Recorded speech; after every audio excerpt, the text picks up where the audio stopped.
Okay, it's time for another board. Today's is Ace Jack 5, and if you have missed the last videos, out of positions range is a 15% under the gun opening range. Buttons is a condensed button flattening range of about 12%. This is simulating an under the gun 3x open, a button call, both blinds folding, no rake, so we have 7.5 big blinds in the pot and we're 100 blinds effective. And each player has a 1/3, 3/4, and 1.5x pot bet size with a 75% pot raise and an all-in raise on every street. So let's take a look. Compared to Ace 7-4, this board makes a lot more sense to me. I would have thought that Ace 7-4 would be a 1/3 with range, and Ace Jack 5 is a 1/3 with range. If you look at the equity for out of position, 59.5%, quite a lot. EV 45 chips, probably, a lot, right? So makes sense that we are 1/3ing. And it's interesting that we just are, just having another Broadway card that gives us another set, more two pairs, that type of thing, really just gives us a lot of equity, a lot more of a range advantage, that type of thing. And I think one thing to look at is that the bottom card being a 5 and the worst pocket pair we're opening being a 5, when I first saw this and I saw the difference between Ace 7-4, I was like, wow, having just an extra set, because, in Ace 7-4, we don't have pocket 4s when we're opening, so we don't have a set of 4s on that board. But we do have a set of 5s. We have every set on Ace Jack 5. And so I thought that maybe that was influencing how the solver would play this board, saying like, wow, okay, we have just such an equity advantage, we get to bet, whereas if this was like Ace Jack 4, I don't want to save, then that would be, then we would majority check because we don't have all of the sets anymore. But I ran Ace Jack 4 just to check, and we do actually 1/3. So maybe this was, a bit of a neurotic point to make, or very tedious and minute detail, but it helps me sleep at night knowing that, okay, I haven't just completely messed up my sim by having the bottom card be a 4 as opposed to a 5, and now everything I'd done is wrong. I am attempting to load Ace Jack 4 and show that that's how it works. So we do check a bit more, but we still do majority 1/3. We will have less EV, right, because we have less sets, but it's by about 1.5 chips, which matters, but not enough to completely dissuade us from betting. But that said, it's an interesting thing to note that when you do have every set as opposed to 2 of the 3 sets, your overall range gets a bit weaker, but a non-zero margin. So 1.5 chips in a 75 chip pot, it's more than 1% of the pot. That matters. So hopefully this opens up quite quickly. I've noticed that some boards do open fast and others don't, but who knows? That said, it's good to see a board that I think is more being played more along how I would play it. Just 1/3ing on an ace-high board. That seems nice and familiar as opposed to checking and then getting overbet by 8-9 suited or whatever. That's not how. That's very different line of thinking. But that's how the solver works sometimes. So let's get back into it. All right, 1/3. What have I done?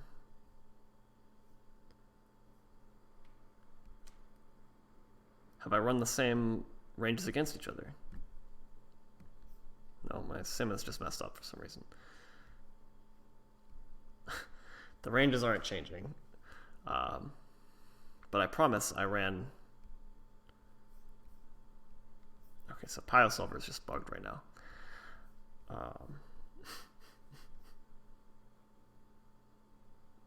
What? What is happening?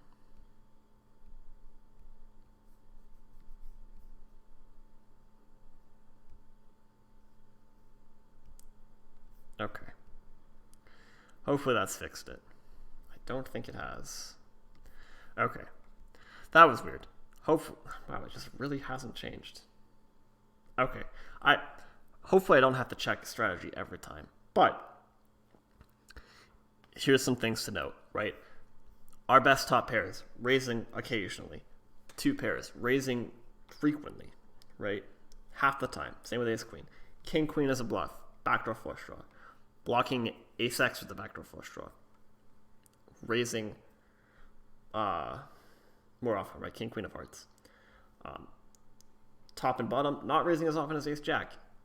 These kind of gutters with backdoor flush draws, raising somewhat frequently. 5s, raising frequently. 5 blockers, raising frequently. Set blockers, I guess this is just like less jacks, raising frequently.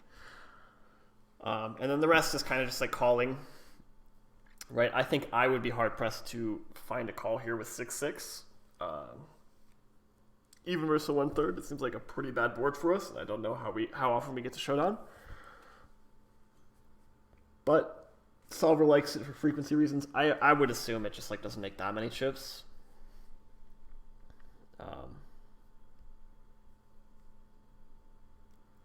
It's pretty minute, but for reasons, it does call. Turns. I can't imagine many bad turns. And I just don't know why. So let's take a look. Okay, it's kind of this thing where like on such a dry board, when you have nothing and you get called, like opponent's range is much stronger and you just have to kind of give up. But interesting to note is that we are starting to see a lot of checks, but also a lot of overbets. Our strongest ace x is starting to bet big, if not overbet, right? Ace king, mostly betting big, but sometimes overbets. Ace jack, overbet. King 10 with a gutter, overbet. Especially with the flush draw. A lot of this is just equity driven. Sets, overbetting. Sets, again, overbetting. Queen 10 with a gutter and a flush draw, overbetting. Queen 10, neither of those, mostly checking. King 9. So yeah, these flush draws start to overbet.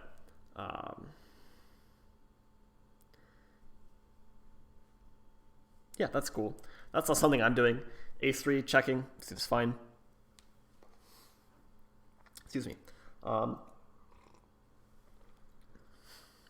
Yeah, that's interesting to note. I'm going to run out this river. I want to see what happens when we... Okay, interestingly enough, like, against an overbet, it actually starts to jam. No, it doesn't. My Piosolver is blocked. It never jams in position, right? Like, this is something that like is one of those like annoying things that you see from recreational. Is they'll just like jam in position with ace 8 offsuit here, and it's just like so tilting when you have king 10 of hearts. Because obviously you're like incredibly polar, but you have a lot of equity, yada yada. And so whatever. There are no raises in position versus an overbet. It's really hard to bluff versus an overbet, so you just like kind of call your whole range because they're so polar. So let's run this out to, I don't know, 8 of hearts. And again, you're seeing this with like, when you have the flush, it's really hard for you to have a bluff, you know? It's just, because you're overbetting pretty much only your flush draws on the turn, like you just have no bluffs. And like ace king just doesn't feel comfortable going for value. I would still try and get some value from a weaker player, but yeah. And so another interesting thing is like, let's say we go back to our previous note. I want to see what happens if we like king queen and we brick it off, right? We bet big with king queen. They call pretty much their whole range. River's the 8 of hearts. Kind of just like giving up with king high. King queen with a heart will bluff for like 1/3, sometimes bigger. But yeah, that's kind of interesting. I would probably just go for the gusto. I would just like jam normally if I had a flush. Maybe I'm costing myself chips. Do I really think that like with pot behind, that like I'm getting called 3 times as often with the 1/3 as opposed to jam. Maybe. I think it makes sense though from a theory perspective. You really don't have a lot of bluffs. You have like king queen, queen 10, but those are just like shutting down a lot because our opponent's range is so strong, right? And they have backdoor flush draws too, right? They have all the suited aces. They have king jack suited, queen jack suited that are just gonna call, and then have river to flush. So yeah, I don't mind it, and we don't really have queen 10 offsuit, king 10 offsuit, king. We have and only a little bit of king queen offsuit, so it's hard for us to have blockers to those hands too. So that makes sense. Let's head on over to. Oh, I have to. It wasn't a recently saved tree, so I have to actually load it. But let's find Ace Jack 5 two-tone. And hope that bug is just not like pressing strategy every time is annoying, but whatever, I'll get through it.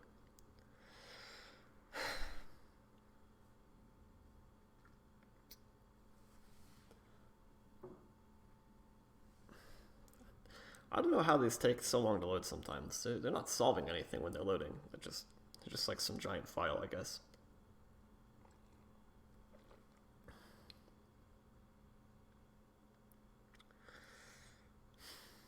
And hopefully, if I've set this all up right, this board's video will be released the day after Ace-7-4, but I'm doing these all on the same day. You can probably, like the date is February 3rd, and you can see it in the bottom right. Hopefully I will get through I've run all the boards that I want for this position. So hopefully I can just like crank out these videos, schedule them to be released one day after another, and then I will do the GTO trainer. I've opened up the rainbow board. Have I? Oh, don't tell me I saved it. No. Oh, I overwrote it. You know, because this was bugging so hard, I'm actually going to close this and reopen it and hope that it was just a Piosolver bug.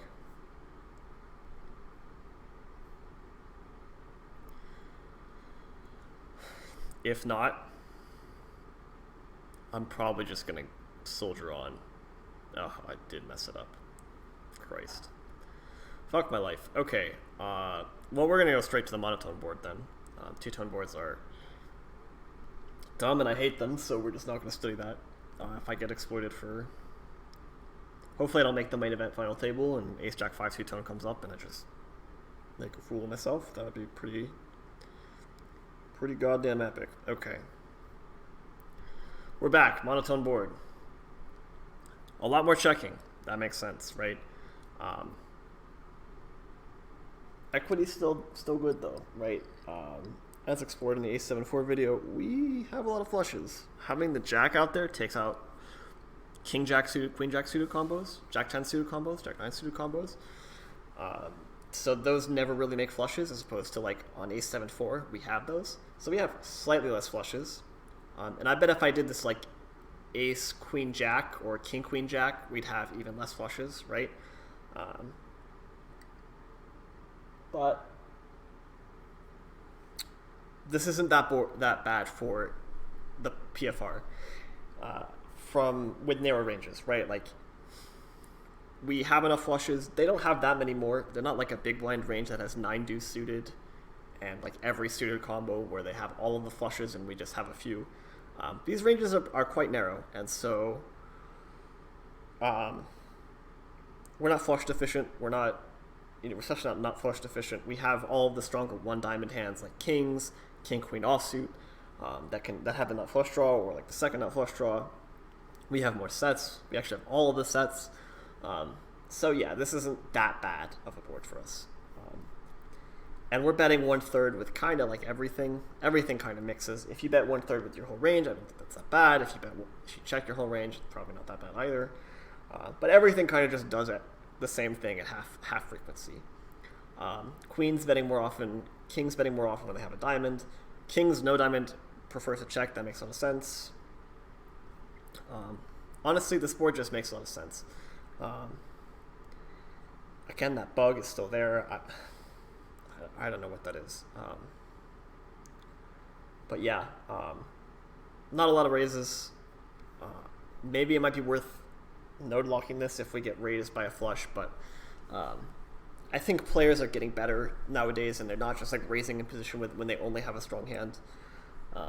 I think you can do the extrapolation where like if they always raise when they have a flush, and then suddenly they just call this bet, you can just start like you don't have to worry about a flush, right? Like they have no flushes anymore.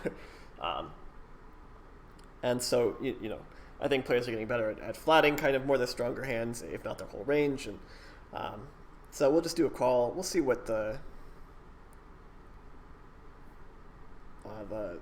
best cards are for each player. Okay.